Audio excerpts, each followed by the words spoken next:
Buenas noches. Gente, Bueno, vamos a seguir trabajando este concepto de rendimiento deportivo. Vimos el concepto de fatiga mental la semana pasada y hoy vamos a incorporar como también este factor determinante del rendimiento deportivo el estrés. Entonces vamos a contemplar, ya habíamos visto este tema, quizás más por encima, la fisiología del estrés. Arrancamos.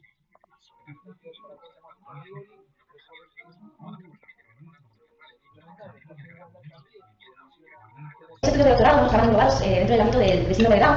Estudiaba temas relacionados con déficits cognitivos, memoria, aprendizaje, y bueno, eso fue un poquito lo que me abrió la mente y me empezó a entrar inquietud por estudiar psicología. Entonces, bueno, pues empecé a estudiar psicología.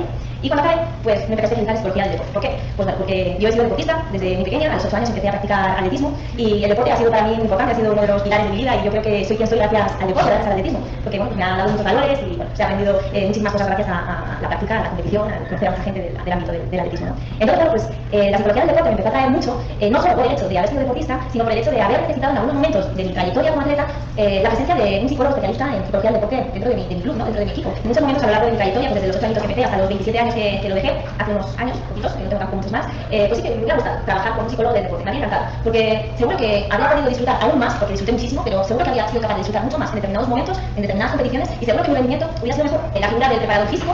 Antes comentaba con un compañero aquí que hace unos años, si pensamos en el fútbol, solo existía la figura del entrenador, pero sin embargo, ya desde hace unos años para acá, si pensamos en cualquier equipo de fútbol, siempre hay un entrenador y hay un preparador físico, ¿no? O sea, es algo que es muy inevitable. Yo espero que en el psicólogo de deporte pase lo mismo, que dentro de unos años, cuando pensemos en un equipo de fútbol o en un equipo de baloncesto, pues ya sea algo automático, que va a haber un entrenador, un preparador físico, un fisioterapeuta, un nutricionista y un psicólogo de deporte, ¿no? Yo creo que es necesario esa multidisciplinaridad y bueno, que así es como se debe trabajar, ¿no? Que se genera una sinergia que es beneficiosa para todos. Entonces, bueno, pues eso es un poquito lo que me atrajo hacia esta rama, hacia este área tan bonita en la psicología del deporte. Entonces vamos a empezar con la charla, pues empezando desde la propia fisiología, ¿de acuerdo? Porque esta charla lleva por título Fisiología del estrés y rendimiento deportivo. Convierte el estrés en tu aliado. Y yo soy doctora en fisiología, entonces para mí es inevitable y es que me encanta hablar de fisiología, y en este caso de fisiología del estrés, porque yo creo que antes de aplicar algo, debemos de conocer muy bien de lo que estamos hablando. Tenemos que saber qué es lo que pasa en nuestro cuerpo, qué es lo que genera estrés y qué es lo que ocurre cuando sentimos esas sensaciones que todos conocemos, ¿no? Y que sabemos describir. Entonces, qué es lo que ocurre dentro de nosotros y luego vamos a llevarlo al terreno del deporte, ¿de acuerdo? Porque al final el estrés es algo que puede aparecer en cualquier parte de nuestra vida, pero nosotros lo vamos a llevar a la parcela deportiva. Bien, aquí tenemos tres términos, son estrés, ansiedad y nivel de activación, ¿de acuerdo? Son tres términos que se usan habitualmente como sinónimos muchas veces. Realmente no son sinónimos, ¿de acuerdo? Pero yo sí que a lo largo de la charla voy a hablar indistintamente de uno y de otro y no voy a hacer muchas diferencias, ¿de acuerdo? Yo sí lo voy a tratar como sinónimos, aunque realmente no lo son. Y si hay alguien especialista en psicopatología, pues obviamente sabemos perfectamente que el estrés y la ansiedad se pueden realmente diferenciar y hay aspectos que realmente los diferencian, pero que muchas veces se tratan como sinónimos. Entonces, bueno, en el caso del nivel de activación, cuando hablamos de nivel de activación, generalmente es un concepto que se usa mucho en psicología del deporte y nos referimos a cuánto de alerta está nuestro organismo, ¿de acuerdo? Si tienes un nivel de activación alto, es que tu organismo está muy alerta, está muy activado, para la redundancia, pero bueno, entendemos perfectamente lo que queremos decir con ello, ¿no? Tenemos todos nuestros órganos, nuestros sistemas alerta para afrontar una situación, nivel de activación alto. Y a veces ese nivel de activación está bajito, estamos más relajados, ¿de acuerdo? Y entonces es un término que utilizamos mucho en deporte. En cuanto a estrés y ansiedad, ambas son reacciones fisiológicas, son reacciones emocionales que ocurren ante una situación nueva, una situación novedosa, puede ser amenazante, puede no ser amenazante, pero que cursan con una serie de reacciones, ¿de acuerdo? Reacciones fisiológicas, cognitivas y también motoras, ¿de acuerdo? La diferencia entre uno y otro es que el concepto de ansiedad suele estar unido a una sensación más desagradable, ¿no? Cuando una persona se siente ansiosa, realmente no es una sensación agradable, ¿no? Sin embargo, a veces tú puedes estar estresado, pero no es una sensación agradable. Entonces, ese sería, yo creo, el matiz que le pondría ahora mismo en el contexto de esta charla al concepto de ansiedad y de estrés, ¿de acuerdo? La ansiedad se experimenta como algo desagradable. A nivel fisiológico sentimos que nos sudan las manos, que el corazón late más rápido, se nos hace un nudo en la garganta, a veces tenemos problemas incluso con la respiración, nos sentimos ahogados, ¿no? Eso suele ocurrir bastante. Y a nivel cognitivo tenemos pensamientos de preocupación, malestar, inquietud, incertidumbre, ¿no? Y si pensamos a nivel motor, pues podemos estar hiperactivos o todo lo contrario, presentar hipoactividad. Podemos a veces salir escapar, ¿no? Evitar la situación, salir corriendo, ¿no? Se producen también ese tipo de efectos motores, ¿no? Problemas también en el habla. Todo ello va unido a ese concepto de ansiedad. Y cuando hablamos de estrés, pues a veces el estrés no es bueno y lo sentimos también como algo desagradable, pero otras veces no siempre, ¿de acuerdo? El estrés a veces es enemigo, a veces es aliado. Cuando hablamos de ese estrés positivo, hablamos de euroestrés. Se suele utilizar el término de estrés para esa sensación más bien agradable, es decir, hay una situación que demanda más recursos, pero tú sientes que tienes recursos suficientes para afrontar con éxito esa situación. Entonces estás activado, pero es una sensación agradable, porque sabes que vas a poder con ello, ¿de acuerdo? Sin embargo, otras sensaciones no son tan agradables, hay veces que estamos estresados, a eso se le denomina distrés, cuando las sensaciones que genera esa situación no son sensaciones agradables, sino desagradables, ¿de acuerdo? Y en este caso sí que el distrés se podría asemejar bastante a lo que he definido antes como ansiedad, ¿vale? Bueno, entonces todos vivenciamos el estrés de la misma manera, todos lo vivenciamos de la misma manera, ¿creéis que sí? ¿Creéis que no? Pues probablemente no, ¿verdad? Porque somos muy diferentes, realmente no es lo mismo ser luchador de sumo, ¿no? Pesar 236 kilos y medir 2 metros, que ser modelo de la postura, medir 1,80 m, pesar 54 kilos. Obviamente no es lo mismo ser medalla de oro de 100 metros lisos, no he podido evitar comer Usain Bolt porque ya sabemos lo que ocurrió en la última competición, pero me gusta mucho Usain. Que ser el campeón mundial de los rapaces. Obviamente somos absolutamente distintos unos a otros, ¿de acuerdo? Y por lo tanto, no vivenciamos el estrés de la misma manera, ¿de acuerdo? Las tensiones vitales que soportamos también son diferentes y el estrés por ello es una vivencia individual.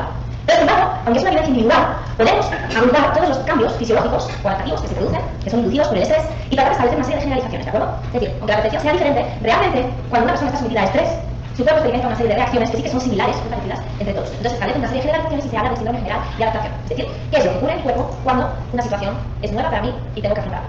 Entonces, este síndrome general de adaptación sigue un poquito este perfil que veis aquí, ¿de acuerdo? Este sería el perfil de cualquier persona cuando está expuesta a una situación que demanda muchos recursos, ¿de acuerdo? Entonces, primero tenemos una fase de alarma, una fase de preparación. Es la fase en la que nuestro cuerpo despliega todo su potencial, todos los órganos se ponen en marcha, todos los sistemas, aparatos que forman nuestro organismo se activan para poder afrontar con éxito esa situación, ¿de acuerdo? Aquí tenemos una compañera, una sustancia, una hormona, la adrenalina. La adrenalina empieza a brotar, las glándulas suprarrenales empiezan a producir adrenalina y la libera en la sangre. Es la hormona del estrés, junto con otra que vamos a ver ahora, a continuación, y nos prepara para la acción, ¿de acuerdo? Nos prepara para la acción, la adrenalina. A continuación, se produce la fase de resistencia.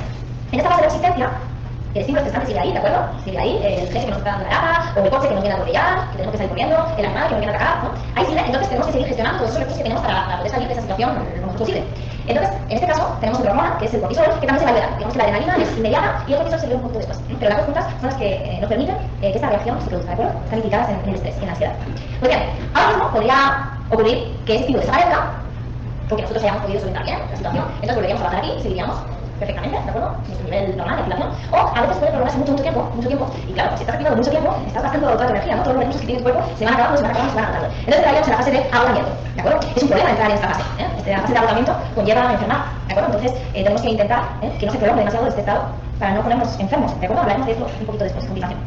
Pues bien, entonces teniendo en cuenta esta gráfica que os muestro, se ve claro que existen dos tipos de estrés, ¿no? Un estrés agudo, que sería el que había descrito antes, cuando acaba aquí y volvemos a bajar a este nivel, que es el normal. O un estrés crónico, que es cuando ya se prolonga a lo largo del tiempo, y ese es estrés que es perjudicial. Una persona que tiene estrés crónico, obviamente eso ya no es saludable. El estrés agudo sí, puede ser muy adaptativo en muchos momentos porque es necesario para actuar en muchas ocasiones, pero cuando se cronifica, ¿de acuerdo? Ahí enfermamos. Bien, pues fijaros, esto es lo que ocurre cuando se produce esta subida, ¿de acuerdo? Mediada por la adrenalina y este mantenimiento por el cortisol. Esta respuesta de estrés es lo que llamamos respuesta de lucha, huida o parálisis. ¿No? ¿Os suena esa respuesta? Seguro que sí. La respuesta de lucha, huida o parálisis es una respuesta muy antigua, hemos heredado ya de nuestros antepasados, ¿no? Del Homo ergaster, del Homo heidelbergensis, de esos ancestros que vivieron miles de años antes de nosotros, y que gracias a que tenían esta respuesta, gracias a que desplegaban esta respuesta, nosotros estamos aquí, porque si no estarían todos muertos y nosotros no hubiéramos llegado a evolucionar, ¿de acuerdo? Imaginaros a uno de estos ancestros nuestros que está por el bosque, de repente aparece un mamut, pues, bueno, lo que tiene que hacer es o bien cazarle, o bien salir corriendo, o bien quedarse paralizado y esperar que lo vea y que pase de largo el mamut. Porque eso es lo que le llamamos respuesta de lucha, huida o parálisis. Y lo que tiene en común esta respuesta es que se produce una serie de manifestaciones fisiológicas muy claras y que todo esto lo conocemos porque no solo se activa cuando viene un perro o viene un mamut. Es decir, esa es la respuesta que tiene cualquier persona cuando está estresada, ya sea en el trabajo, en la escuela o en el deporte, ¿de acuerdo? Lo que ocurre es que los músculos demandan más sangre, ¿de acuerdo? Porque la musculatura se tensa, tiene que actuar, en este caso tiene que salir corriendo, entonces demanda más sangre. Por esa razón empezamos a respirar más rápido. Empezamos a respirar más rápido porque necesitamos llevar más oxígeno a esos músculos que necesitan nutrirse. Además, el corazón empieza a latir más rápido, empieza a bombardear sangre con mucha más fuerza y con mucha más rapidez. ¿A dónde? Pues a esa musculatura que está demandando más oxígeno, ¿de acuerdo? Más oxígeno y más glucosa, nuestra fuente de energía, azúcar. Sale el azúcar que tenemos guardado en nuestros almacenes, en el hígado, por ejemplo, sale la sangre para que lo capte la musculatura, que también lo necesita para que se pueda contraer. Y por supuesto, todo lo que tiene que ver con el aparato digestivo, hacer la digestión, absorber los nutrientes, eso da igual. Ahora no es el momento de digerir, ahora es el momento de salir corriendo, así que se paraliza todo eso. ¿De acuerdo? O sea que todo esto es lo que ocurre en nuestro cuerpo, nos destaca una de las acciones más importantes, pero bueno, en realidad ocurren muchísimas otras acciones a otros niveles, pero estas son muy claras y son las que nos permiten realmente actuar y salir airosos de esta situación, o no, pero bueno, creemos que sí. Bien, por tanto, esta respuesta es adaptativa, y esta respuesta que tenían nuestros ancestros la seguimos teniendo hoy en día, porque hoy podemos cruzar la carretera y puede que un coche venga y tenemos que salir corriendo, por ejemplo. Pero ¿qué es lo que ocurre hoy en día en las sociedades en las que vivimos, cada vez más estresadas? Hoy en día muchos de estos estímulos, que antes duraban unos segundos, porque pensemos en el ejemplo que he puesto antes, eso dura unos segundos, o cazas al mamut o él te caza a ti, ¿de acuerdo? Entonces, o bien porque te mata, o bien porque le cazas tú, o bien porque no te ve y él sí lo por su cuenta y tú por la tuya, pero eso dura unos segundos. Esta respuesta de estrés era muy cortita, entonces luego podías estar en estado normal, nivel de activación normal y perfecto, muy saludable todo. Pero es que hoy en día vamos a imaginarnos ese jefe que te está dando la lata en el trabajo, que te está bombardeando con trabajo todos los días, unas tensiones tremendas, diarias, no es un día, no son dos, es toda la semana siguiente, la semana siguiente, la semana siguiente. Ese estrés, esa respuesta, no dura unos segundos, dura mucho tiempo, ¿de acuerdo? Estamos estresados, hay un estrés crónico, sí, y ese sí tiene consecuencias muy perjudiciales, ¿no? Muy relacionadas con esa fase de agotamiento de la que hablaba antes. Por eso tenemos que mantenernos en equilibrio, en homeostasis, ¿de acuerdo? Tiene que haber un equilibrio, es un equilibrio dinámico, y tenemos que ir pasando adecuadamente de aquí, que es el sistema nervioso simpático, gracias al que presentamos esta respuesta de lucha, huida, parálisis, pero tenemos que pasar aquí, sistema nervioso parasimpático, que es el que domina cuando estamos en reposo, cuando estamos relajados, cuando estamos haciendo la digestión. Entonces tiene que haber un equilibrio entre estas dos ramas del sistema nervioso autónomo, ¿de acuerdo? La simpática y la parasimpática. Y para pasar de un lado a otro, hay personas que tienen mucha facilidad, es algo innato, ¿no? que a veces pues, uno nace con esa capacidad de poder relajarse de una manera muy fácil y poder pasar también a una respuesta más activada, más expresada para solventar un problema también con mucha facilidad. Otras personas no, otras personas obviamente necesitan la ayuda de un profesional para poder gestionar bien esto y poder pasar generalmente problemas que estamos mucho aquí y que no sabemos pasar aquí. Entonces para eso también está la figura del psicólogo para ayudarle, ¿de acuerdo? Entonces, nuestro organismo se encuentra en homeostasis. Cuando está saludable, se encuentra en homeostasis y pasa de un lado a otro en función de los requerimientos de la situación. Si este se pierde, enferma, ¿de acuerdo? ¿Cómo enfermamos? Pues bueno, en esa fase de agotamiento de la que hablaba antes, lo que ocurre es que el sistema inmunitario, por ejemplo, se debilita, ¿de acuerdo? Tenemos mucho más riesgo de padecer enfermedades, infecciones. Sería, por ejemplo, el caso del burnout, en el caso de los deportistas, ¿no? Se queman, A un deportista que está sometido a mucha presión toda la temporada, entrenamientos muy intensos, no hay un descanso adecuado, ese deportista puede padecer burnout, esa falta de motivación, ese cansancio, esa apatía, más susceptible de presentar infecciones, enfermedades, catarros. Bueno, pues eso no puede ser que enfermemos. También úlceras gástricas, muy típico, ¿no? Muy asociado al estrés crónico, las úlceras gástricas. Por no hablar de las enfermedades de tipo cardiovascular, hipertensión, mayor probabilidad de padecer enfermedades cardiovasculares como un infarto, ¿de acuerdo? Una trombosis, etc. Entonces conocemos un poquito enfermedades ligadas a aparato cardiovascular. Y aquí, ¿qué es lo que pasa aquí? Cuando estás mucho tiempo sometido a un estrés crónico, luego viene depresión también, ¿no? Cuando agotas todos los recursos del cuerpo, luego cuando viene el bajón, ¿no? Entonces, esto también produce alteraciones en neurotransmisores que están relacionados con el bienestar psicológico, serotonina, dopamina, y puede conducir a trastornos de ansiedad, depresión, etc. Por lo tanto, es muy importante trabajar el tema del estrés y de la ansiedad, ¿de acuerdo? Porque el estrés y la ansiedad están presentes en la vida en general, están presentes en el entorno familiar, en la escuela, en la universidad, en el trabajo y en el deporte también. Los deportistas experimentan estrés y lo experimentan en todos los ámbitos, ¿de acuerdo? ¿A qué situaciones tiene que enfrentarse un deportista? Vamos a dar un poquito el paso al terreno más aplicado, vamos a dar el paso al deporte. ¿A qué situaciones se tiene que enfrentar un deportista? Pues bueno, un partido importante, por ejemplo, ¿no? Obviamente el contexto deportivo puede ser una situación estresante en muchos momentos para el deportista. Después vamos a ver a la continuación qué es lo que puede hacer dentro del contexto deportivo, qué es lo que le puede estresar a un deportista. ¿Qué es lo que le pasa a él? ¿Cómo experimentas la ansiedad a nivel motor? ¿Qué es lo que le pasa? ¿Qué es lo que percibís a nivel fisiológico? Igual no estás estudiando bien, ¿no? O sea, que os fijéis un poquito todo lo que os he comentado ahora de reacciones fisiológicas, cognitivas, motoras, a ver si podéis ver alguna en él. Y también os fijéis en la figura del entrenador, lo que dice, cómo actúa y también la de sus compañeros, ¿de acuerdo? Y después iremos comentando, no tanto ahora, sino a lo largo de la charla, iremos aludiendo a este vídeo en determinados momentos.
El síntoma de ataque de ansiedad. Probablemente Kiko pues era un diamante bruto, ¿no? Y todo el mundo se habla mucho de él. Seguro. Paro acá porque quiero hacer un comentario. Messi, hasta no hace mucho tiempo atrás, antes de empezar los partidos, vomitaba. No sé si ustedes lo habrán visto en las juveniles o en partidos sobre todo de la selección argentina. Antes de empezar un partido vomitaba, era como una suerte de ritual. Bueno, estamos hablando de esto, ¿no? De una conducta adaptativa frente a una situación que para él era estresante, ¿no? El vómito, el desahogarse, el quedar vacío tiene que ver con esto, ¿no? Con algo que para él era difícil de sobrellevar, y una vez que obviamente entraba en juego y empezaba a tocar la pelota, se transformaba en un eustrés, ¿no? En una situación positiva para él, pero él tenía como mecanismo defensivo o como síntoma de su ansiedad el hecho de vomitar antes de jugar. Seguimos. Que la prensa ya lo había dicho por todo lo alto, los medios de comunicación en general, y bueno, pues al principio igual tenía maripositas en el estómago, pero a medida que se acercaba el momento de debutar, pues esas mariposas empezaron ya a convertirse en verdaderos pájaros, y esa sensación de nervios se convirtió en un ataque de ansiedad en el partido. Entonces, quería fijarse en la respuesta del entrenador porque es muy distinta a la que tienen sus compañeros, y el entrenador está a punto de sacarle del partido, y no lo hace porque los compañeros le dicen que el partido no es importante, que lo importante es Kiko y que Kiko esté bien. Entonces, digamos que le dicen, probablemente el más veterano de todos, quizás el capitán, que no, que le deje, que el partido da igual, que lo importante es Kiko y que esté bien. Entonces, actúan con Kiko como si fueran psicólogos, están haciendo psicología sin darse cuenta.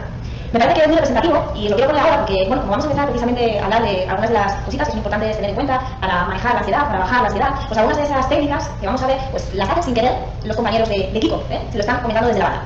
Entonces, bueno, después vamos a volver un poquito más al vídeo, ¿de acuerdo? Vamos a saber qué son esas situaciones que pueden provocar estrés en un deportista, ¿de acuerdo? Dentro de lo que es ya el contexto deportivo. ¿Por qué se puede poner nervioso un deportista? ¿Qué frases puede decir un deportista y que nos pueden sonar, pues, pueden ser muy familiares para todos?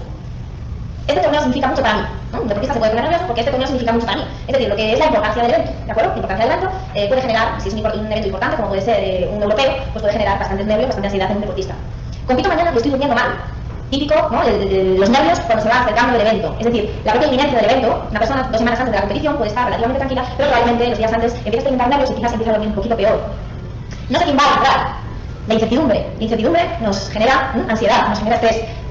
Es bastante típico pues, que intentemos de alguna forma disminuir esa incertidumbre o que desaparezca esa incertidumbre. Por ejemplo, yo como atleta lo que solía hacer mucho era mirar las marcas de mis rivales, a las que iba a enfrentar. Yo sabía con quién iba a competir en un campeonato de España y me gustaba revisar bien las marcas de todas mis rivales para saber perfectamente a quién iba a tener en la pista de atletismo. Bueno, a veces es un arma de doble porque te puede generar un poquito de ansiedad también el saber las marcas de todas tus rivales, pero bueno, generalmente la incertidumbre en sí es bastante ansiógena y el que vaya desapareciendo, conociendo ciertos datos, pues, suele ser beneficioso para el deportista, ¿no? Saber en el caso del fútbol quién va a ser el que va a evitar, cómo juega el equipo con el que vas a enfrentarte, ¿no? Entonces todo eso suele ser positivo, ¿no? El ir y sabiendo a lo que te vas a tener. Creo que no lo voy a hacer bien, ¿no? La amenaza de fracaso, ¿no? La amenaza de fracaso, creo que no lo voy a hacer bien. Bueno, esto está muy relacionado con una falta de autoconfianza y esto me lleva a deciros que el estrés y la ansiedad no deben tratarse de manera aislada, sino que siempre deben de tratarse, de gestionarse, de ejercitarse, unidas al resto de variables psicológicas, entre ellas la autoconfianza, ¿de acuerdo? No podemos, digamos, tratar el estrés y la ansiedad de forma aislada. Generalmente eso va unido a todo lo demás, la autoconfianza, la motivación, la cohesión, a todas las variables que encontramos en el deporte. En este caso, probablemente la autoconfianza sea lo que más esté comprometido y quizás habrá que trabajar primero la autoconfianza y trabajando la autoconfianza los niveles de estrés de esta persona disminuyan porque ya no sentirá esa amenaza de fracaso, ¿no? Ya no sentirá que no lo va a hacer bien. Es la primera vez que voy a un europeo. Bueno, pues entonces también sería lógico que el atleta o que el jugador de baloncesto sienta ciertos nervios, ¿no? Una situación que es desconocida, que es novedosa, siempre genera estrés, siempre, es inevitable sentir nervios, sentir un poco ansioso cuando vas a hacer algo que no has hecho nunca. Entonces, para eso es importante, por ejemplo, recrear situaciones similares durante el entrenamiento, ¿no? Por ejemplo, en el atletismo, pues realizar un entrenamiento que esté constituido por el mismo número de saltos, ¿no? Yo, por ejemplo, saltaba longitud y triple salto. Pues bueno, un entrenamiento que sea de hacer 6 saltos, 3 saltos más la mejora, más los 3 saltos, con el banderín, para el nulo, para incluso si se puede utilizar una anatomía, con la anatomía, pues intentar recrear las situaciones más parecidas a las de la competición, ¿de acuerdo? Para que luego cuando vayas a competir, pues no te resulte tan novedoso, tan desconocido. En el caso de otros deportistas, de otros deportes, pues por ejemplo también lo que suelen hacer es entrenar los días antes en el mismo campo, ¿no? En la misma cancha, ir familiarizándose con el entorno en el que van a competir, eso es importante, ¿de acuerdo? Utilizar el mismo campo de fútbol para entrenar los días antes, la misma pista de atletismo, ¿no? Te vas ya familiarizado con todos esos estímulos nuevos. En la última competición lo hice fatal. Bueno, la última competición lo hice fatal. En este caso, las experiencias previas frustrantes, pues también son una fuente ansiógena. Si tú has tenido una experiencia previa que no ha sido positiva, que tú lo consideras un fracaso, que para ti es un fracaso, pues quizás después también eso te puede generar estrés. En este caso, también es importante trabajar la autoconfianza y probablemente también habrá que trabajar los objetivos, ¿no?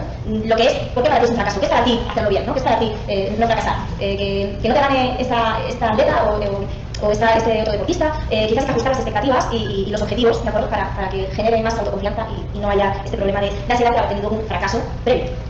Hay los exámenes la semana antes del Campeonato de España. Es típico, en muchos deportes. En atletismo, por ejemplo, siempre coincidía época de exámenes con época de Campeonatos de España, de competiciones más importantes. Entonces, estabas como un tiro, pero luego llegaba el mes de las competiciones, empezabas a estudiar, empezabas a revolucionarte y el rendimiento disminuía. Y no sabías por qué, pero si hace un mes estabas súper bien, ¿qué es lo que está pasando? Pues lo que pasa es que tienes ahora otras demandas y por lo tanto estás sobreactivado y tu rendimiento está disminuyendo. Entonces hay que gestionar esto de alguna manera, ¿de acuerdo? O sea, fijaros que hay muchas situaciones que pueden generar estrés en un deportista, ¿de acuerdo? Dentro de lo que es el entorno deportivo y, bueno, en este caso, situaciones de entornos no deportivos, como por ejemplo, pues en este caso los exámenes, ¿no? O como hemos visto antes otras situaciones también personales, familiares, laborales. Bien, vamos a parar acá. Seguimos con este tema la semana que viene. ¿Alguna pregunta, alguna duda, algún comentario? De ahí parte no, profe. Genial. No, de ahí parte no. Bárbaro. Bueno, nos vemos la semana que viene. Muchas gracias, profe. La posibilidad que pueda pasar al equipo de la Ribera. Aquí está Prieto cerrándose, entregando para Oroz. Corre Jaime Coqui. Se viene Jaime Coqui, se la tocaron. No, se fue el pibe. La pelota cerró Piro Morales. Tocaba Vázquez. Sánchez. La va cruzando. Ex Atlético Tucumán. Viene por Sporle. Ahora se la lleva de cabeza. Gana la posición de Cano. Lo tiene Pipa. Viene Cano. Da una mano a Oroz. Oroz hacia adelante para Molina. Es el tercer corte. Buen cierre de Leo Morales, ¿no? Muy buen partido de él, teniendo en cuenta de que ahí empezó Licha, ¿no? Ahí empezó de cuatro. Salieron mal de Piero Molina. La entregó para Lescano. Factori. Espacio para Oroz. Riquelme. llevando Riquelme. Lozano. Fattori. Hacia adelante. Despeje Forle. Va Pacerini. Se la lleva Pacerini sin falta. Pacerini. Y va Pacerini lateral para Argentinos Juniors. Una máquina de gol. No, estaba Lozano y que acompañaba de nuevo era Fattori. La caminada. Fattori acompaña sin falta, se pone el brazo y ahí le hace el 2-1 junto con el lateral derecho. Una atenta mirada volada al lado del ayudante de Luis.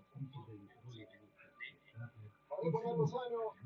Apenas 4 minutos de complemento. 1-0 para Argentinos. Lozano. La peinaba Morales. Molina. Molina con el taco. Se la lleva Kainikowski. Va a ganar la cuerda. Kainikowski. Kainikowski centro. Ah. Fuerte para el escano. Demasiado fuerte. Con mucha violencia lo dio. Lo tenía también a Morales. Se equivocó Kainikowski. Kainikowski, hija. Morales, el centro delantero, como lo quedó ahí, también acá, estoy de frente, después se acaba de Lozano, Kainikowski, está encendido el pibe, se viene Kainikowski, falta contra Kainikowski, será de tarjeta para Forle, Forle que acumuló varias en la primera etapa, no le quedaba otra que tumbarlo acá, está bárbaro, el partido está bien, el pibe, tiro libre para Bicho, agarró una cachetada también del ojo, mirá, de todo, rapidísimo Kainikowski por su altura, el metro 90 de Forle, se había quedado intemperie, mal defensivamente, hizo un buen tramo también, Kainikowski con su participación en el juego, el centro por la derecha se fue más hacia el centro Morales junto con Tony Molina.